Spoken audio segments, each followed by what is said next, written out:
सलामती। जीनियोलॉजीज of genesis part 2 में हाजिर हैं। पहले हिस्से में हमने डिस्कस किया था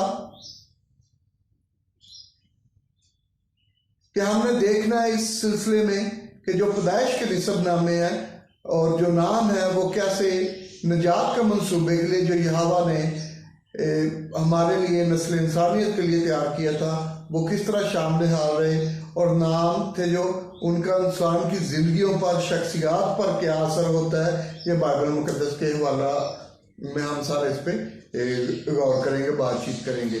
तो हम अपने असल अनुमान की तरफ आते हैं जो हमारी वर्ष चल रही है, आयत चल रही है। इस्तिस्ना 32 बाब 7 है। ये मूसा ने, जैसे मैंने पहले भी बताया था कि वादा के मुल्क में जो वादे की सरजमीन थी उसमें दाखिल होने से पहले ये इस आयत में 4 हुक्म बनी इसराइल को दिए थे। क्या हुक्म थे? कदीम अय्याम को याद करो। ये पिछले हिस्से में पार्ट 1 में हम बात कर चुके हैं इस पर। आज इस हिस्से पे हमने गौर करना है, वो है नस्ल दर नस्ल के बरसों पर गौर करो। नस्ल दर नस्ल के बरसों पर गौर करना। जैसे मैंने पहले बताया था कि मैं अब्रानी ज़बान को, अरामी को भी साथ लेके चलूंगा, क्योंकि इसमें हमारी बाइबल मुकद्दस लिखी गई, तो ये अल्फाज को, इंसान को थोड़ा सा अब्रानी ज़बान जो असल ज़बान होती है वो गहराई में ले जाती है। और ये ज़रूरी है कि हम परफेक्शन की तरफ, जैसे पौलुस रसूल कहता है कि कमाल की तरफ कदम बढ़ाए, कमाल की तरफ हमने जाना। तो अब्रानी में इस ज़बान को पढ़ेंगे। बिनु शानूत दौर व दौर, मैं इन अल्फाज के आपको माने भी बताऊंगा, मीनिंग भी बताऊंगा। बिनु शानूत दौर व दौर। शानूत सालों को कहते हैं। बिनु का मतलब गौर करना, पूछना, तहकीक, तफ्शीश करना। दौर नस्ल को कहते हैं। वह दौर पुश्ते, नस्लें, यानी जमा में आ जाता है, अक्सरियत में इसको कहते हैं। तो नस्ल दर नस्ल के बरस और कदीम अय्याम, जो पहले हुक्म में कदीम अय्याम है, दोनों देखने में लगता है एक ही मतलब होगा, लेकिन नहीं। हालांकि ये दोनों नस्ल दर नस्ल के बरस और कदीम अय्याम माजी का हवाला देते हैं, गुजरे हुए वक़्त का हवाला देते हैं।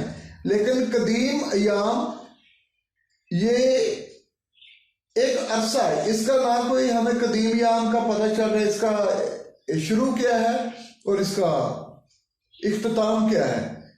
आपको पता होना चाहिए, दानियल अपनी किताब में यहोवा का नाम कदीमल अय्याम भी बताता है, यानी जिसकी ना कोई इब्तिदा है ना इंतहा है। अब्दियत, अल्फ, ताफ, अल्फा, ओमेगा, इब्तिदा भी इंतहा भी।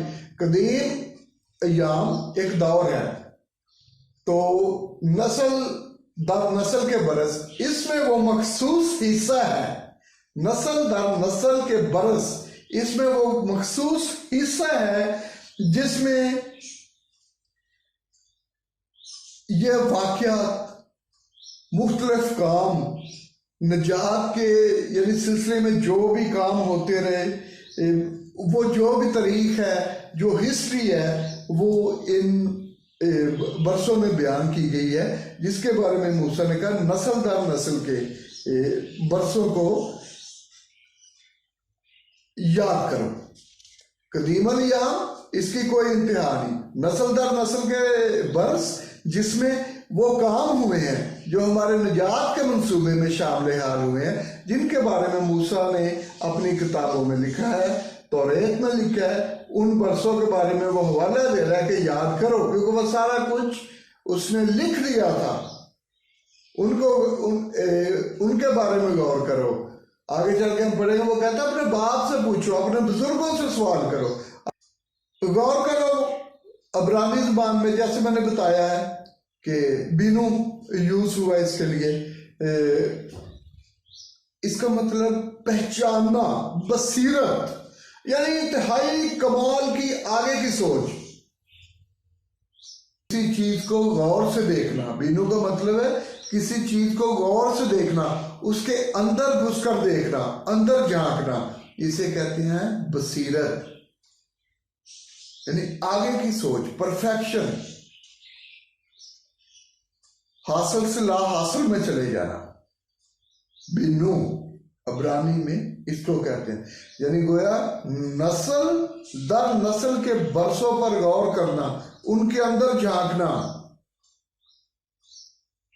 हिस्ट्री में चले जाना, पुराने दौर में, बरसों में, अय्याम में चले जाना, खुद को इतना उनकी गहराई में ले जाना कि हर चीज आपको क्लियर हो। और ये सारा कुछ बाइबल मुकद्दस से हमें मिलता है। बाइबल मुकद्दस का जितना मुतालिया करेंगे, हर बार कोई नई चीज आएगी सामने।